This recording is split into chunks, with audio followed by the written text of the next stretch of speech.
3 weeks before the Harbor Light showcase, my dance partner quit in front of 6 donors and a tray of miniature crab cakes. Not dramatically, no slammed door, no accusation, no scene anyone could gossip about later. Daniel simply stepped away from me in the middle of a turn, rubbed both hands over his face, and admitted his knee was worse than he had told me. He had an MRI scheduled for the next morning. His doctor had already ordered him to stop rehearsing. The old speaker crackled in the corner, while one of the donors pretended not to stare. Simone guided Daniel toward a chair and told him not to apologize. I did what I always did when a room became uncomfortable. I smiled. I told everyone we would adjust. Then I walked to the center of the studio and finished the final 30 seconds alone. The applause afterward was kind, which somehow made it worse. Harbor Light Community Arts Center occupied 2 floors of a converted furniture warehouse in downtown Columbus. The ballroom studio was upstairs, beyond the children's painting room and the black box theater that smelled permanently of dust and tempera paint. Its maple floor dipped slightly near the windows. On sunny evenings, traffic lights reflected in the wall-length mirror and made the room look larger than it was. I had worked there for 7 years, long enough to know which radiator knocked in winter, which parents needed reassurance before letting their children perform, and exactly how much money remained in our operating account. Without the city arts grant, our fall programs would be cut in half. Simone waited until the donors had gone before closing the studio door. "We can move another couple into the featured slot," she said. "They're beginners. They're charming beginners. They forget which direction they're facing." Then we shortened the routine. I had already opened the event schedule on my tablet. "We can cut my number, extend the youth ensemble, and turn the senior waltz into the finale. I'll rewrite the transitions tonight." Simone leaned against the mirror. She was 46, elegant even in sneakers, and had developed a particular expression for the moments when she thought I was being unreasonable in a way that sounded responsible. "You spent 4 months building this showcase, around that closing routine. I built it around the center, and now you're offering to erase yourself from it. I'm offering a solution. You always are." The words landed too close to somewhere I kept carefully boarded over. I looked back at the schedule before she could see that. From the folding chairs near the windows, a familiar voice said, "What if he doesn't have to?" Bryce Sullivan had come straight from work, still wearing charcoal trousers and a pale blue shirt, with the sleeves rolled twice at his forearms. His suit jacket hung over a chair beside an untouched paper cup of water. He had attended the donor preview because I asked him to, though he had spent the first half hour answering emails and the second studying the ceiling trusses as if the building might be examined later. Simone looked at him. "Do you know a ballroom dancer?" "No." "Do you know anyone who can learn a 6-minute routine in 3 weeks?" "Also no." Bryce stood and began unbuttoning his cuffs. "Bryce," I said. He pushed his sleeves higher, then stepped onto the floor in polished office shoes. "Tell me where to stand." For a second, I thought he was joking. Bryce believed humor was a tool for reducing pressure, like a release valve on a pipe. He used it at funerals, during delayed flights, and once while helping me carry a broken washing machine down 3 flights of stairs. But his face remained steady. "You dance like a man trying not to spill soup," I said. "That was one wedding. That was every wedding. I'm teachable. You count music by looking for repeating mathematical intervals, which sounds useful." "It is not." Simone covered a smile. I wanted to refuse before the idea became real enough to disappoint me. Bryce was my best friend.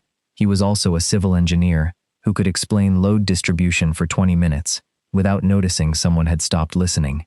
Ballroom dancing required rhythm, flexibility, and the willingness to look foolish in close physical contact with another person. Bryce possessed one of those qualities, and only when nobody was watching. Then I saw the event schedule reflected in the mirror behind him. 12 programs depended on the grant. 43 children had already signed up for fall classes their parents could barely afford. The senior group had practiced every Thursday morning since January. "Take off your shoes," I said. Bryce glanced down. "Why?" "Because if you scratch my floor, I'll kill you before the grant committee gets the chance." He obeyed, placing his shoes neatly beside the mirror. In dark socks, he looked less like someone who inspected bridges for a living, and more like the college student I had met 11 years earlier, when he wandered into an arts council meeting while searching for a campus planning committee. He stayed, because leaving would have required admitting he was in the wrong room.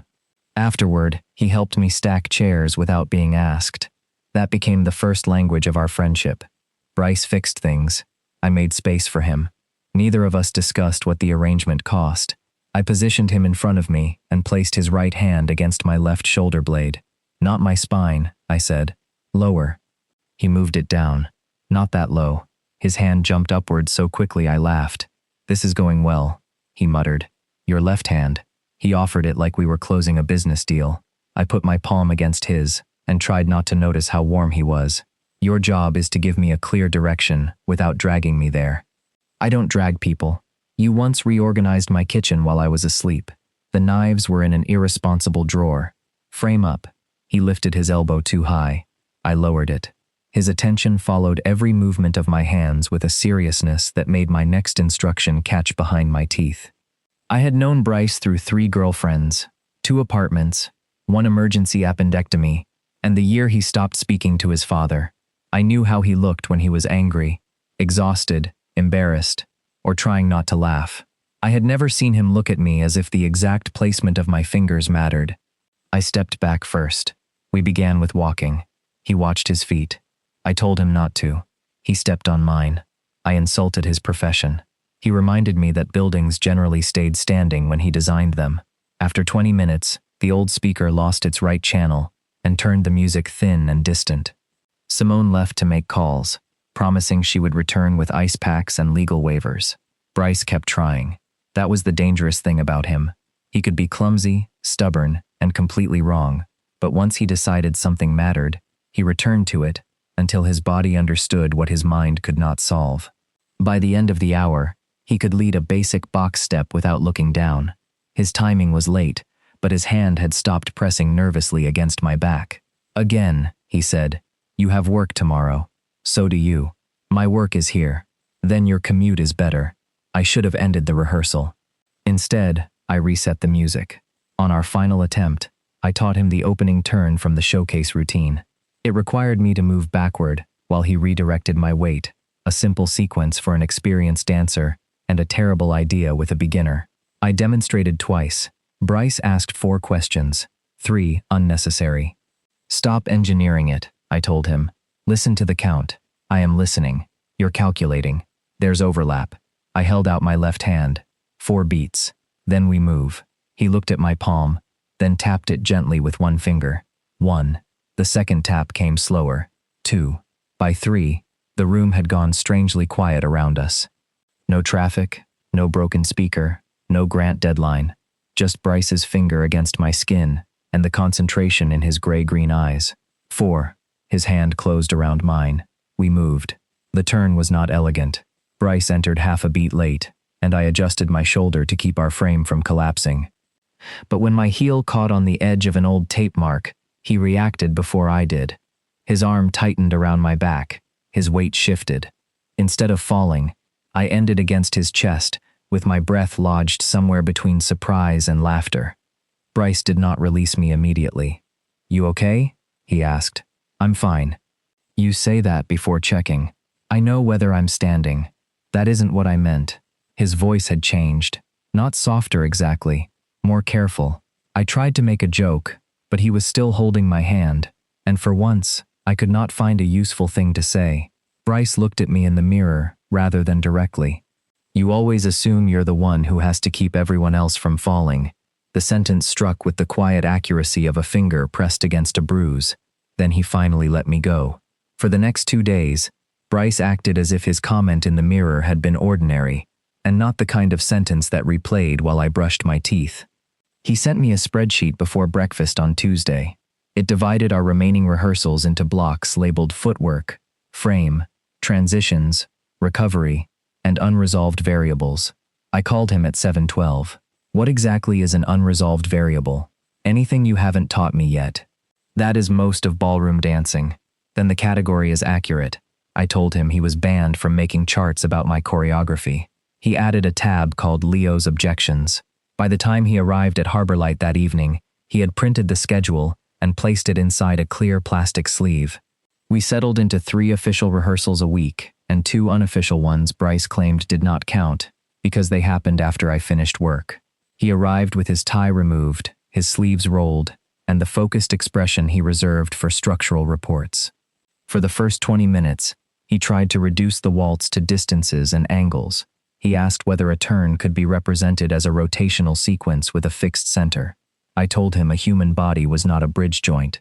Both fail when forces are badly managed, he said. People become annoyed when you compare them to bridge joints. Noted. He still watched his feet, so I made him dance with his eyes closed. He protested, then trusted my count. His timing improved immediately. When he opened his eyes, the surprise on his face was so unguarded that I nearly missed the next step. The 4 count became our reset. Whenever Bryce rushed, I held out my palm. He tapped 1, 2, 3, 4, then took the first step. At first he said each number under his breath, like a man entering a security code. By Thursday, the taps were enough. On the 4th beat, his fingers curved around mine, and his shoulders lowered. "I've got you," he said, before leading me forward. It was probably something he had heard me say during practice. I told beginners to reassure each other all the time. Still, the words sounded different in his voice. Bryce did not make promises casually. If he told someone he had them, he meant he had considered the weight. I pretended the phrase was only useful instruction. Pretending was another skill I had practiced longer than dancing. Late rehearsals exposed the parts of Bryce Daylight kept organized. At 9:30, he became less careful with jokes and more honest when tired. He admitted he hated the section where I moved out of his line of sight. He said it was because he could not correct for mistakes he could not see. I told him that was the point. You give direction, then trust me to complete it. I trust you. You hover. That is not the same thing. It is when your hand follows me around the room like an anxious parent. He looked offended, then laughed hard enough to lose the beat. We started again. This time, when I turned away, he kept his hand where it belonged and waited. I returned on count 7. His relief was visible for only a second, but I caught it. Afterward, we went to a 24-hour noodle place, 2 blocks from the center. We had eaten there for years, usually after board meetings or family dinners Bryce needed help recovering from. The waitress knew his order and brought my tea without asking. Bryce stretched one leg under the booth and winced. You use muscles most adults have responsibly abandoned. You volunteered. I was emotionally manipulated by disappointed donors. No one spoke to you. Their silence was aggressive. I smiled into my tea. He watched me over his water glass. You're still doing that thing. Drinking? Acting like Daniel leaving didn't scare you. I lowered the cup. Daniel is injured. It isn't personal. I didn't say it was. You implied it. I said you were scared. Bryce had always been most dangerous when he stopped joking. I looked toward the kitchen window, where steam blurred the cook's reflection. If the grant falls through, Simone has to cut programs. Some of those kids only come because we waive the fee. The senior class is the only reason 2 of them leave their apartments all week. That is not all on you. I wrote the grant proposal. With Simone. I designed the showcase. With a staff. Bryce leaned forward. Leo. I hated how one word from him could make an argument feel less stable. You are allowed to want this, without treating every possible failure like evidence against you. I folded the paper wrapper from my chopsticks into smaller squares. That sounds suspiciously like emotional advice. I've been spending time with an arts professional. Ask for a refund. He reached across the table and flattened the paper between 2 fingers before I could fold it again. The costume fitting happened Saturday morning in the theater storage room, where every garment smelled of cedar and old makeup. Nia put Bryce in black trousers and a white shirt with a deep navy vest. He emerged from behind the curtain, tugging at the collar. This shirt is missing several buttons. They are absent by design, Nia said. Bryce looked at me as if I had approved the neckline. I had not, but I was grateful to whoever had. The open collar changed him. It revealed the strong line of his throat and made his composure look less protected. Then Nia adjusted my charcoal jacket and told us to stand together. Bryce's hand found my back more easily than it had 3 days earlier. Nia stepped away, narrowed her eyes, and said, "Closer. The clothes need to look like they belong in the same story." Bryce moved in until the front of his vest nearly touched my jacket. Nia circled us, pinning fabric and muttering about sleeve length. Bryce kept his gaze above my shoulder, but his thumb shifted once against my back, a small movement that drew my attention more effectively than a grip would have. "Are you breathing?" I asked. "Yes. You look like you're waiting for an inspection." "She has pins. You inspect bridges over traffic. Bridges don't stab." I laughed, and his eyes dropped to my mouth before returning to mine. The movement was brief. It could have meant nothing. I spent the rest of the fitting proving to myself that I had not imagined it, which was an excellent way to imagine it repeatedly.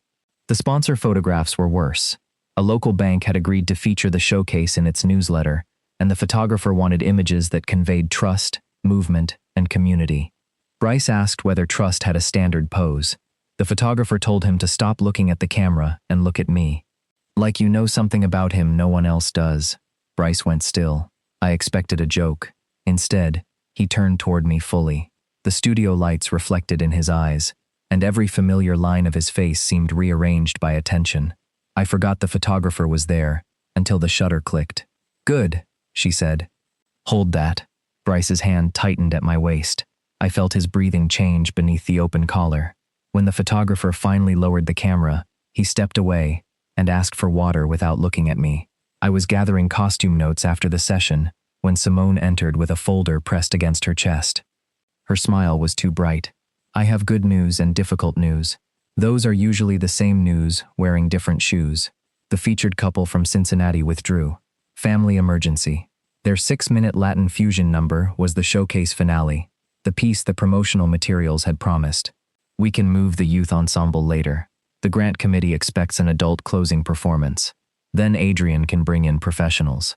Not on 12 days' notice." Simone looked from me to Bryce. He stood near the windows, still in the navy vest, listening with the silence that meant he had already reached a conclusion. "Absolutely not," I said. Bryce walked back onto the floor. "How much longer does the new routine need to be?" Simone answered before I could stop her. 6 minutes. "And how much do we have?" 1 minute and 40 seconds. That would survive an audience. Bryce nodded. "Then we need 4 minutes and 20 seconds. "We need a trained partner," I said. "You have one. You have been dancing for 5 days. 6. That correction is not helping." He held out his hand. There was no teasing in his face, and no calculation I could challenge. "You said I was teachable. I was under financial distress." "You're still under financial distress." Simone wisely left the room. I stared at his open palm. The sensible choice was another solution, one that did not require my best friend's body against mine every night for 12 days. One that did not involve photographers telling him to look at me as if he knew my secrets. One that did not make 4 small taps feel like something I might start waiting for. Bryce lifted his hand. "Come on, Leo." I placed my palm against his. 1, 2, 3, 4. His fingers closed around mine. "I've got you," he said. Then he glanced at the empty studio. "But I think we're going to live here." By Monday, Bryce had moved a sleeping bag into the storage closet as a joke. At least, I assumed it was a joke, until I found a clean shirt, deodorant, and a phone charger beside it. "You are not living at Harbor Light," I told him. He was on the floor, stretching one leg against the wall, following a video Nia had sent. "Temporary field office. This is a dance studio. The lighting is better than my office. Your office has windows. These are taller." He had also brought a small toolbox and repaired the loose bracket beneath the speaker without asking. The right channel worked for the first time in months. I wanted to be irritated. Instead, I stood in the doorway holding 2 rehearsal schedules and felt the peculiar warmth of being anticipated. The new closing routine began with a slow waltz and broke into a sharper contemporary section Simone hoped would make the grant committee feel optimistic about the future of community arts. What Bryce called the transition a sudden change in operating conditions. I called it music. We rehearsed every evening after the last class ended. By the 3rd night, he no longer counted every step aloud.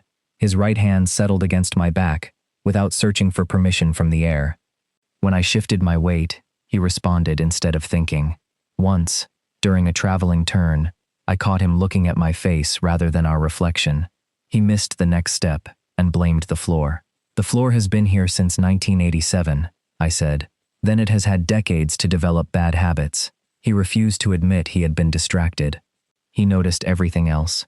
He noticed when I skipped dinner because the printer jammed before a board packet was due. He noticed when I changed the music before the final sequence, because my left ankle was sore. He noticed that I smiled with my mouth closed when I was trying to end a conversation without disagreeing. During a rehearsal break, one of the parents stopped me in the hallway to ask whether the center would still offer scholarships in the fall. I gave her the answer we had approved, careful and reassuring, and watched relief move through her shoulders. When I returned to the studio, Bryce was standing by the windows with his arms crossed. "What? You used the closed-mouth smile. I have no idea what you mean. You do it when the truth is worse than the answer you're allowed to give." I turned the music back on. The next afternoon, the bank sponsoring the showcase requested an unscheduled progress meeting.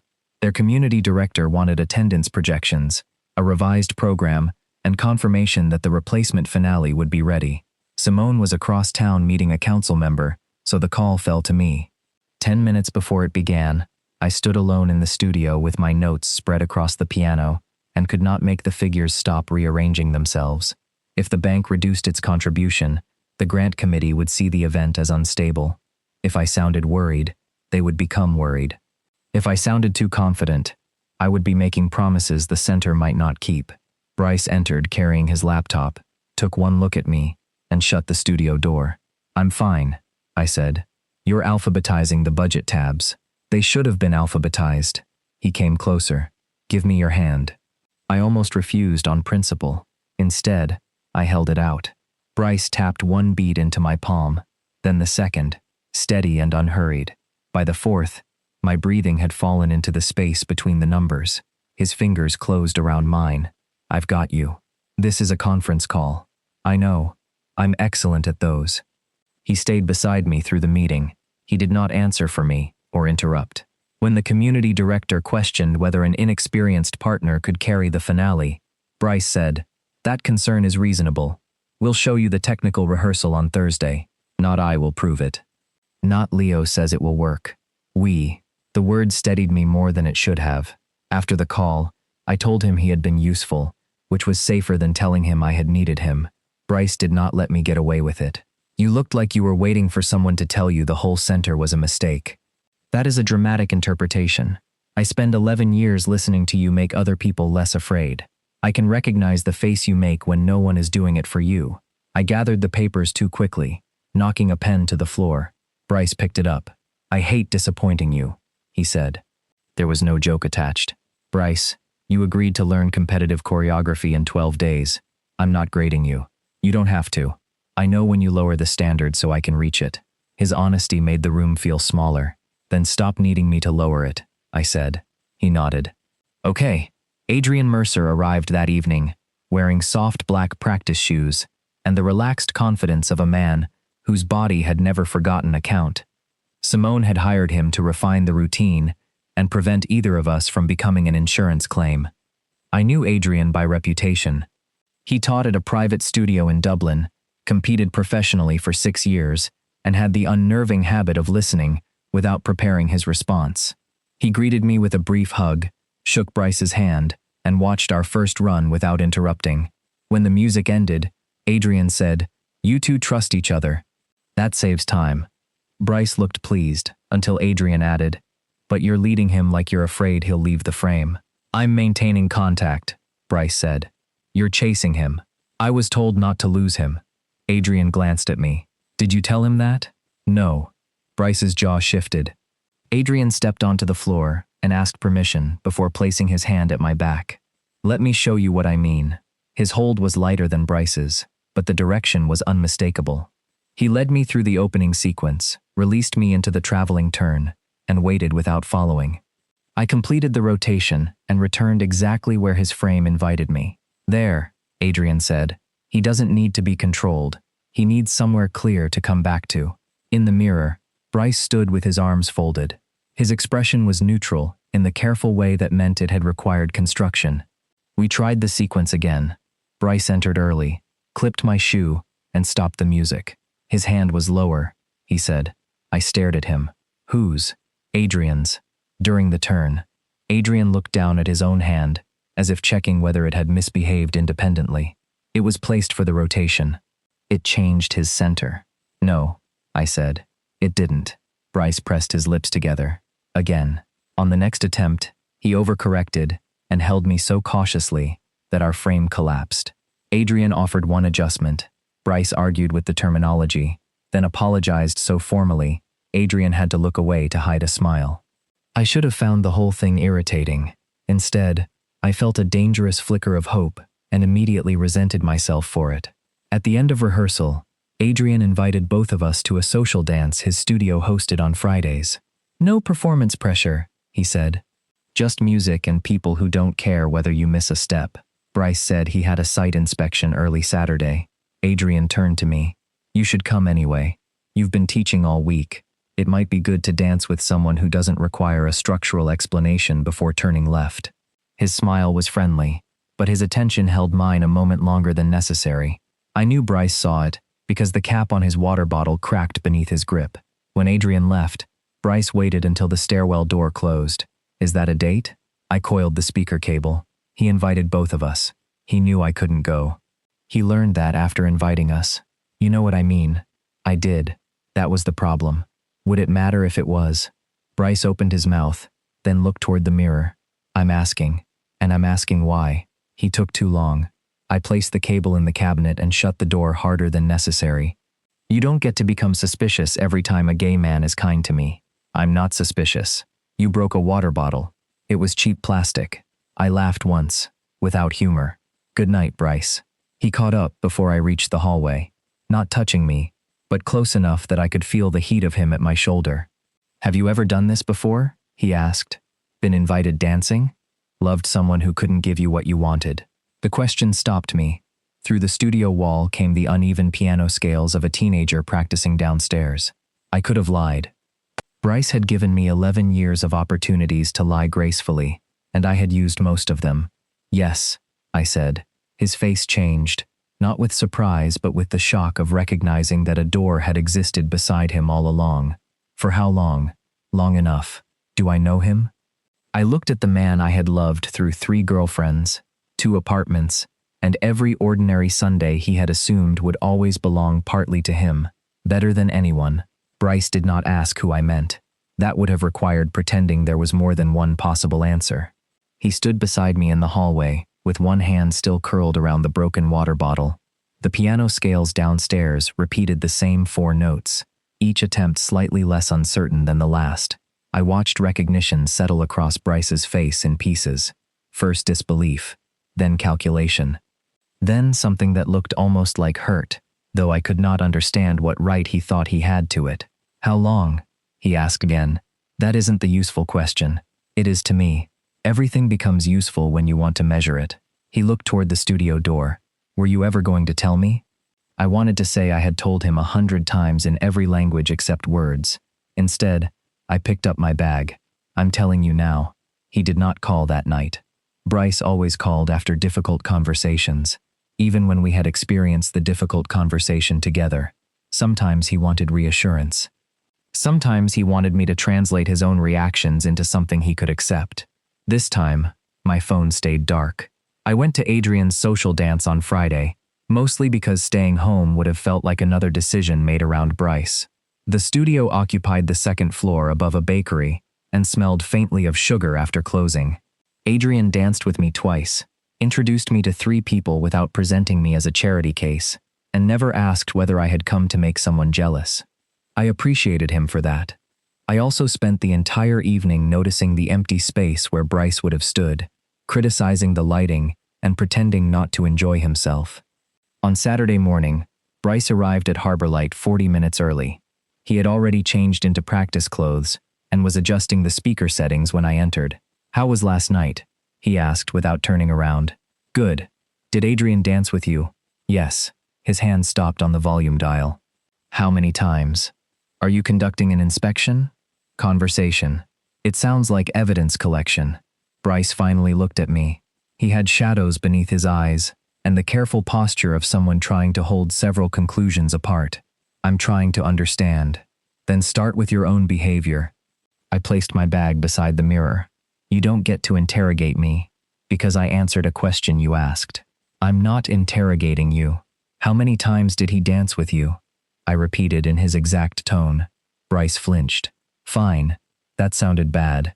It sounded jealous. Adrian arrived before Bryce could answer.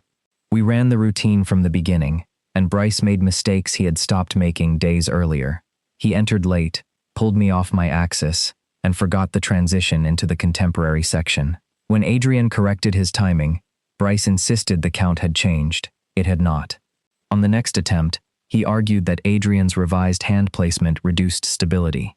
Adrian listened patiently before saying, "You're not worried about stability." Bryce's face hardened. "You don't know what I'm worried about." "No, but I know when a dancer is using technique to avoid saying something else." The room went still. Bryce glanced at me, then looked away. "Can we just run it again?" We did. Halfway through the final sequence, Bryce saw Adrian watching from the mirror and tightened his arm around me. The movement was small, but possessive enough to change the turn. I stopped the music. "No," Bryce released me. "What?" "You don't get to use my body to prove something to him." Color rose along his neck. "That isn't what I was doing." "Then tell me what you were doing." Adrian quietly collected his notes. "I'm going downstairs for coffee. Take 10 minutes. "I don't need 10 minutes, Bryce replied. Adrian paused near the door. "You owe him a better answer than that." Bryce stared at the floor until the door closed. Then he rubbed both hands over his face. "I'm sorry. To me or Adrian? Both. He is not the one you nearly pulled off balance." Bryce walked to the windows. Outside, people crossed the intersection carrying shopping bags and umbrellas against a rain that had started without either of us noticing. "I don't like him touching you," he said. The bluntness of it took the air out of my prepared anger. "He is a dance instructor." "I know," he asks before he touches me. "I know. He has done nothing wrong." "I know that too." Bryce turned around. There was no defensiveness left in his face now, only frustration stripped of its usual logic. "Knowing all of that doesn't make me like it." I folded my arms. "Why?" His gaze dropped briefly to my mouth, then returned to my eyes. "Because he looks at you like he's allowed to want you." My pulse stumbled once. "He is allowed." Bryce's jaw tightened. "That's the problem. I should have protected us both by ending the conversation. Instead, I held out my hand. Bryce looked at it for a long moment before stepping closer. His first tap landed near the center of my palm. 1. The second was lighter. 2. On the third, his fingertip remained against my skin. He did not say the number. He did not move toward the fourth beat. The rain pressed softly against the windows. I could feel the heat of him without contact anywhere else. His breath uneven, despite the stillness between us. "Bryce." His free hand lifted, as if he meant to touch my face, then stopped beside my cheek. "I keep thinking about you with him." "That is not an answer." "I know. Then stop asking me to stand here while you avoid one." He leaned closer. There was enough time for me to move. Enough time to remind him that he had described himself as straight for as long as I had known him. Enough time to think of the women he had loved, or tried to love, and all the mornings I had helped him understand why those relationships felt wrong, without ever suggesting the answer I wanted. Instead, I watched his eyes close halfway. His hand remained suspended beside my face, not touching, and his mouth came close enough that the next breath might have made the decision for us. Then Bryce stopped. He simply stood inside the distance he had created and looked terrified by it. "I don't know what this is," he said. The disappointment was not sharp. Sharp pain ends somewhere. This spread through me slowly, familiar and humiliating. I lowered my hand. "Then don't ask me to name it for you." Bryce stepped back as if I had pushed him. "I'm not asking you to. You have been asking me to explain you to yourself for 11 years. That's not fair." "No, Bryce. Fair would have been letting me love you from a safe distance, instead of building half a life with me and acting surprised that it meant something." He stared at me. I had never said love aloud before. Now it sat between us without ceremony, too tired to be beautiful. "I didn't know," he said. "You didn't want to know." Adrian returned 10 minutes later. Bryce apologized without being prompted. He admitted he had challenged Adrian's instruction for personal reasons and said he would follow the choreography as written. Adrian accepted the apology, then asked me whether I wanted to continue. It was a simple question, but Bryce looked at me as though the answer carried more than one meaning. "Yes," I said. We rehearsed for another hour. Bryce's frame was technically correct and emotionally empty. He did not add pressure when Adrian came near. He did not look at my mouth. Before each sequence, he waited for me to offer my hand. I did not. We counted aloud instead. For the next several days, Bryce moved through rehearsals like a man examining the ruins of an assumption. He asked questions about my past relationships he had never thought to ask before. He mentioned his own girlfriends carefully, not defending those relationships but studying them. I cared about them, he said one night while we sat on the studio floor. I know, but I always wanted to come here afterward. To Harborlight? To you. He pressed his palms together between his knees. Every time something happened, good or bad, you were the person I wanted to tell first. I thought that was friendship. It was friendship. Only friendship? I looked at him. For you, maybe. You have to decide whether that was true. He asked for time. I gave it to him because uncertainty was not a crime, and because part of me still loved him enough to make room for honest fear. But time changed the studio. His hand at my back became a question. Every turn carried the memory of the kiss he had almost chosen. We were more careful and less safe. Then, after Thursday's technical rehearsal, Bryce found me alone beside the mirror. I want to figure this out, he said. I believe you. With you. I forced myself to keep breathing. What does that mean? He glanced toward the closed studio door. It means we see what happens. We don't tell anyone yet. Not Simone. Not Adrian. Not my family. Just until I know what I'm doing. He reached for my hand. I closed my fingers before he could tap the first beat. Bryce stood in front of me, with his own hand still lifted between us, the count waiting in his fingers. Leo. No. My voice came out quieter than I expected. You asked for honesty. I'm being honest. You're asking for access without consequence. That isn't what I said. You want to hold me, kiss me, and figure out whether I fit into a life you've already decided no one can see. His hand dropped. I said, until I understand. And what am I supposed to do until then? Be patient. The answer came too quickly. Bryce heard it after he said it. So did I. I laughed once, because anger would have been easier if the request were cruel instead of frightened. I have been patient for 11 years. I didn't know. You know now, and I'm trying not to lie to you. Then don't. I stepped away from the mirror. Say you're scared. Say you want me, and you don't know what that means. Say you're worried your family will look at you differently. All of that is honest. Bryce's face tightened. It's more complicated than that. I know. What isn't honest is pretending secrecy gives us neutral ground. I'm not ashamed of you. You're asking me to behave like you are. He opened his mouth, then shut it again. Bryce paced toward the windows and back. You want an answer I don't have. No. I want a boundary you don't like. You're making it sound like I'm using you. You want to experiment with my feelings, where no one can see the result. His expression changed at the word experiment. That's not fair. Fair would be you taking time on your own. Fair would be you deciding what you can offer, before asking me to risk what's left of our friendship. What's left? He repeated. You think I've ruined it already? I looked at him, and hated that part of me wanted to comfort him. I think pretending nothing changed would ruin me. He stared at the floor between us. So what happens now? We finish the event professionally. And after? I don't know. That sounds like punishment. It's not punishment to lose access to something you are unwilling to claim. Bryce flinched, as if I had struck somewhere private. For a moment, I almost apologized. Then I remembered how quickly he had asked me to wait in the dark, while he decided whether daylight would embarrass him.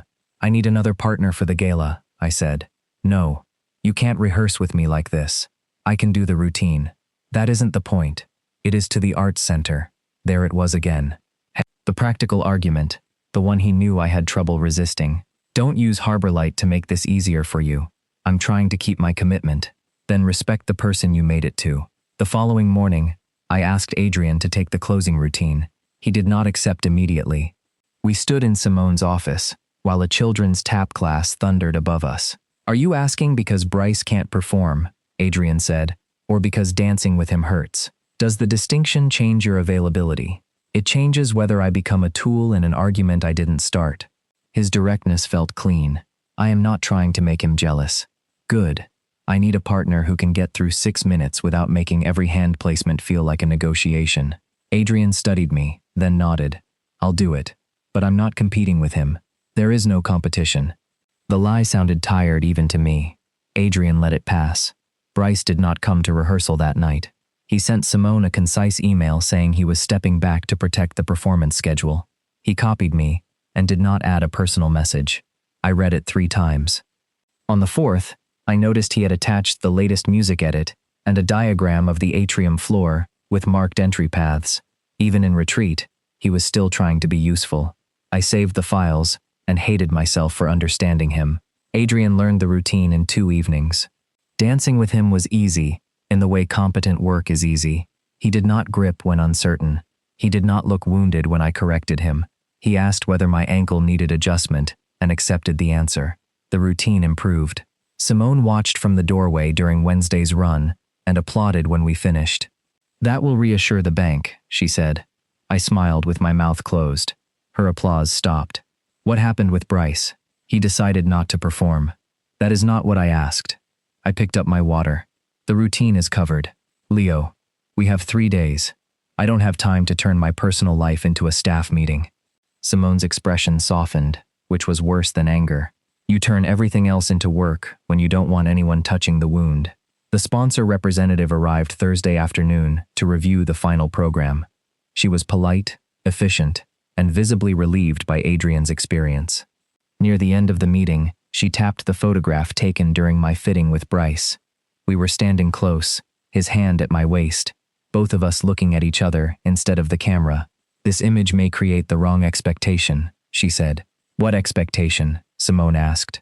The representative chose her words carefully. "The bank is happy to support an inclusive event. We simply want the marketing to emphasize friendship and community, rather than suggest a romantic pairing. Perhaps the MC can introduce the number as 2 longtime friends supporting the arts," I answered before Simone could. "That's fine." Both women looked at me. "The photo can be replaced. We have one of the full ensemble." "Leo," Simone said, "the funding matters more than one caption." The representative relaxed. "I knew you'd understand." After she left, Simone shut the office door. "Why did you agree to that?" "Because she controls a substantial contribution. And because disappearing is your favorite emergency procedure. This is not about me. It is a photograph of you. It was a promotional asset. You were willing to dance beside the man you love and let them introduce it as a joke about friendship." I went still. Simone's voice lowered. "You keep calling it professionalism whenever you volunteer to vanish." Bryce learned about the request from Nia, who assumed he was still part of the finale. He came to Harbor Light after closing, rain darkening the shoulders of his coat. I was in the studio removing our photograph from the display board. "What are you doing?" he asked. "Updating the materials." Nia said, "The bank wants to call us friends. You are not performing, so the issue is irrelevant." He crossed the room. "You agreed? The center needs the money. That doesn't make it right. You asked me to hide us yesterday." The words stopped him. "That was different. Because you were the one asking? Because I was scared. So is the bank. They're scared 2 men might look like they love each other in a newsletter." Bryce looked at the photograph in my hand. "And you made it easy for both of us." He left before I could answer. Later, Mara called me. She did not ask what happened. She only said Bryce had shown up at her apartment and spent 40 minutes describing the situation without once using the word love. I told him, "Uncertainty is not a moral failure," she said, "but making you carry it for him might be." I sat alone on the studio floor, the photograph beside me. "He'll hate that you told me. He'll survive. Mara, he has spent his whole life believing he can prevent harm by waiting until every variable is known. You know bridges better than I do, only because he has explained them at every holiday dinner. That is unfortunately true. Even bridges move, Leo. They have to." The next evening, Bryce went to the Riverside pedestrian bridge he had designed 3 years earlier. I knew, because he sent me a picture from the center span. No message, just steel cables, dark water, and city lights broken across the river. An hour later, he sent another image, the original engineering plaque. Beneath the technical specifications was a line from his dedication speech. I remembered, because he had practiced it on me for a week. "A structure earns trust, not by avoiding pressure, but by carrying it honestly." I did not reply. On gala morning, I arrived early to find Bryce's garment bag hanging beside the studio mirror. His practice shoes were beneath it. On the piano sat a signed statement addressed to Simone and the bank, confirming that he had chosen to participate in the closing routine and would not agree to language misrepresenting the partnership. He had not written that we were dating. He had not claimed certainty he did not possess. He had simply refused to help them erase what the dance was allowed to mean. I was lifting our photograph back toward the display board when Bryce entered. He stopped several feet away. No joke, no open hand, no request for reassurance. "Don't replace me," he said. I held the photograph against my chest. "Then give me a reason not to." Bryce did not move closer. That mattered. For 11 years, he had responded to difficult moments by fixing something, making a joke, or standing near enough that I would eventually make the conversation easier for him. This time, he stayed where he was. "I spoke to Simone," he said. "And the bank representative. I saw. I told them I would perform only if they stopped describing the routine as a friendship gimmick. That was not your decision to make alone. No, it was my decision to stop helping them make it smaller." His voice shook slightly, but he did not hide it. "I should have done that before anyone asked." I set the photograph on the display board without pinning it. "Why now?" Bryce looked toward the mirror, then deliberately brought his eyes back to me. "Because I kept telling myself I needed certainty before I could act responsibly." Mara pointed out that those are not the same thing. "Mara has always been smarter than you, by a humiliating margin." The corner of my mouth almost moved. Bryce noticed and did not use it as an escape. "I am still scared," he said. "I do not know exactly what word I will use for myself 6 months from now. I do know I wanted to kiss you. I know I was jealous of Adrian. I know every relationship I have had felt like it was happening around the life I already had with you." He looked down once, then met my eyes again. "Asking you to hide while I sorted that out was wrong." The apology came without an explanation, disguised as a defense. I had imagined this moment often enough to know imagination had made it cleaner. In those versions, Bryce arrived certain. He named himself, named me, and removed every risk before asking me to step forward.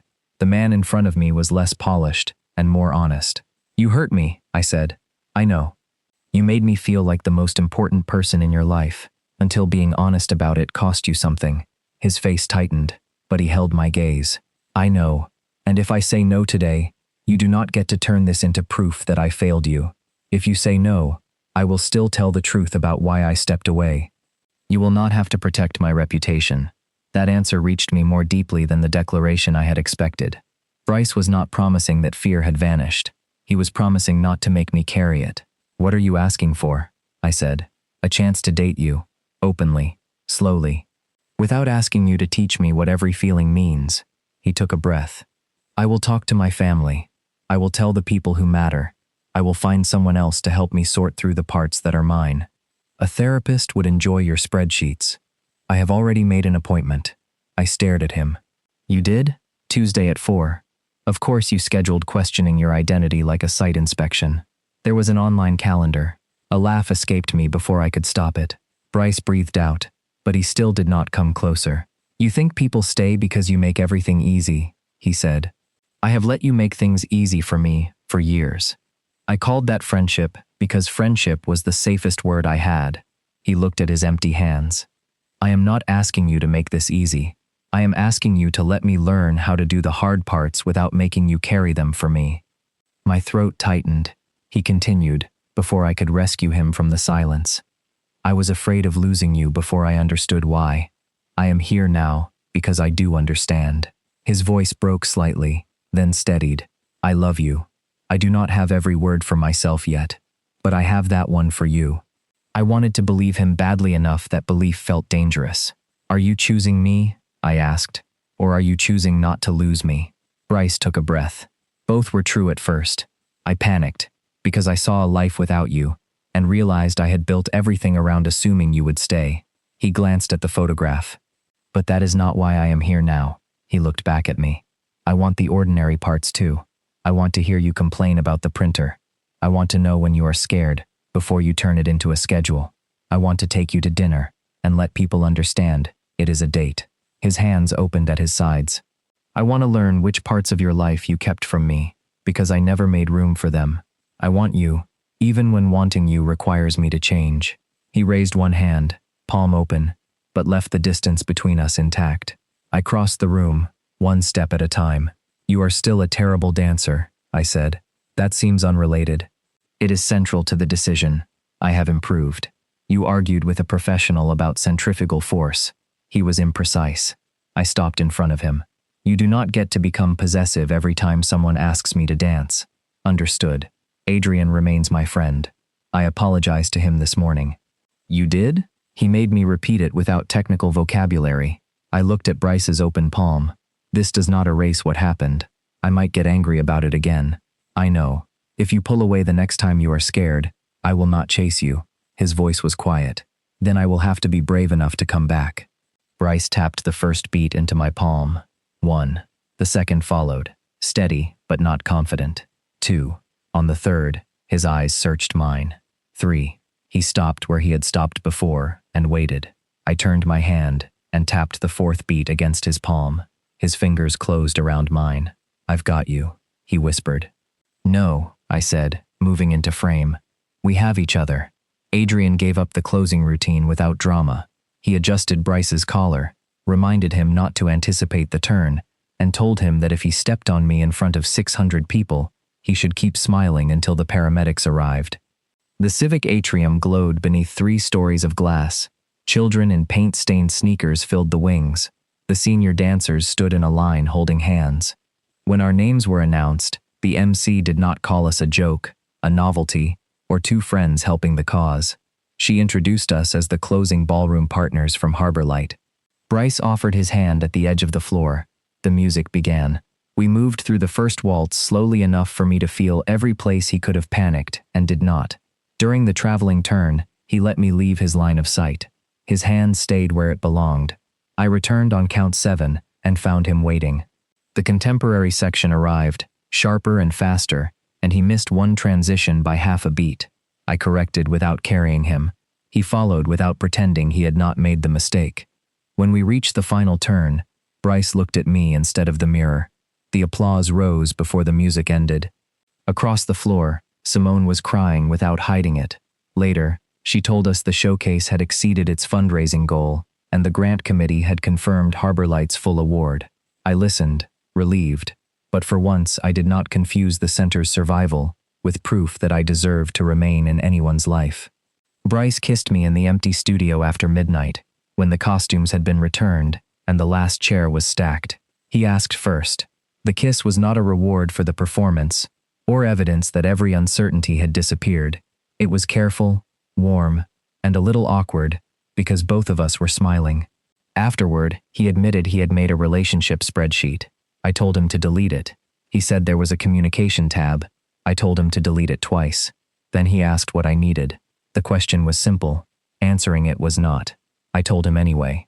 Over the next several weeks, Bryce spoke to his family, then to his closest friends. He did not turn those conversations into proof of courage I owed him for. He kept his therapy appointment. I practiced saying when I was tired, angry, or afraid, before those feelings became useful tasks. Adrian remained our friend and developed a hobby of correcting Bryce's posture from across crowded rooms.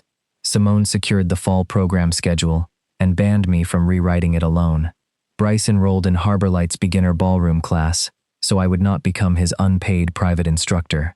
On Thursday evenings, I sometimes watched from the doorway while he practiced with retirees, nervous teenagers, and people who had never danced outside their kitchens. He still approached every new step like a structure that might collapse under insufficient planning. Bryce still missed the third step sometimes, but he never missed the part where he came back for my hand.